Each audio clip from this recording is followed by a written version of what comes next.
હાલો તો બધાને હર હર મહાદેવ। તો આજે આપણે મગફળીમાં બેરલ કરવાનું છે,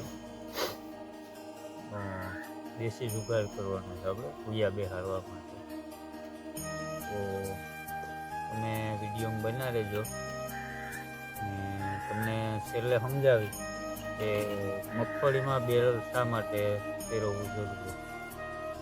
આપણે આ પહેલી વખત ટ્રાય કરીએ, જો આનાથી કંઈ આપણે ફાયદો થશે, મગફળીના ઉતારામાં વધારો થાય, આના ઉપર આપણે પાછો એક અલગથી વિડીયો બનાવશું, પણ એને વાર લાગશે।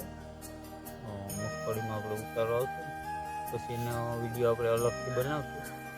અત્યારે આપણે મગફળીમાં બેરલ ફેરવીએ ને તમે વિડીયોમાં બના રહેજો, વિડીયો પૂરો જોજો, મજા આવશે તમને।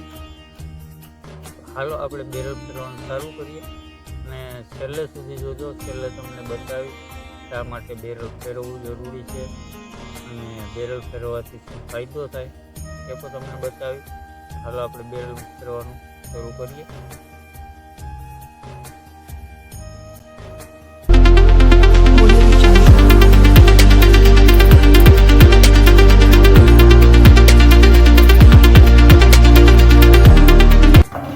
હાલ આપણું બેરલ ફેરવાનું ચાલુ થઈ ગયું। બેરલ ફેરવા પછી આવી રીતના મગફળી થઈ જાય।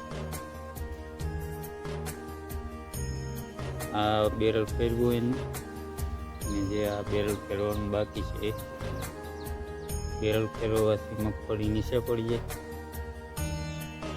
તમે જોઈ શકો આ મગફળીમાં ફેરવેલ નથી ફેરવું, એમાં બેમાં તફાવત પડી ગયો।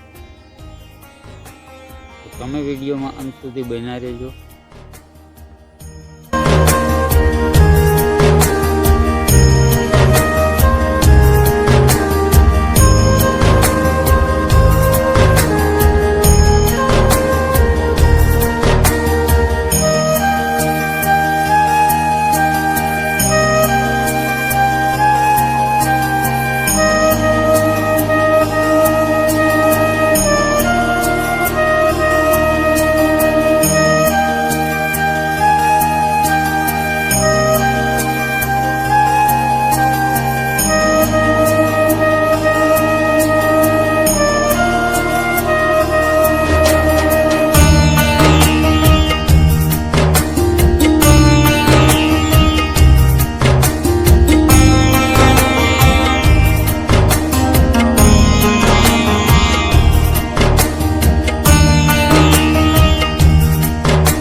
તો મગફળીમાં બેરલ ફેરવવાનું કારણ એ છે, તમે જોઈ શકો દાખલો ત્યાં અસર છે, એની નીચે પૂગતા બહુ સમય લાગે ને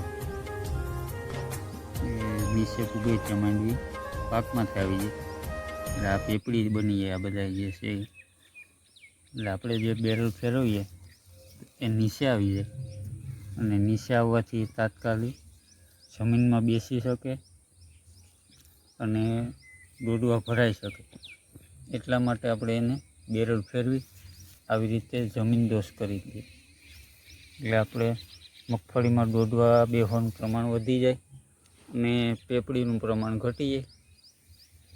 બસ એ માટે આપણે બેરલ ફેરવીએ। આપણે આ વખતે પહેલો ખતરો છે, જોઈએ રિઝલ્ટ મળે તો વિડીયો આગળ બનાવશું કે કેવું રિઝલ્ટ મળ્યું। તમે જોઈ શકો છો જેમાં બેરલ હાલી ગયું એ મગફળી પર અલગ દેખાય, જેમાં નથી હાલ્યું એ મગફળી પર અલગ દેખાય। ત્યારે આપણે ટાબરિયામાં બેરલ ફેરવે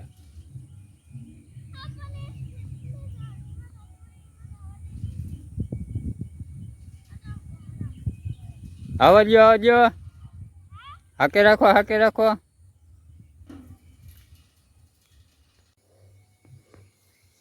હાલો તો આપણે બેરલ ફેરવવાનું ચાલુ છે, અને જો આનું કંઈ રિઝલ્ટ મળે તો આપણે આગળ વિડીયો મૂકવાનો।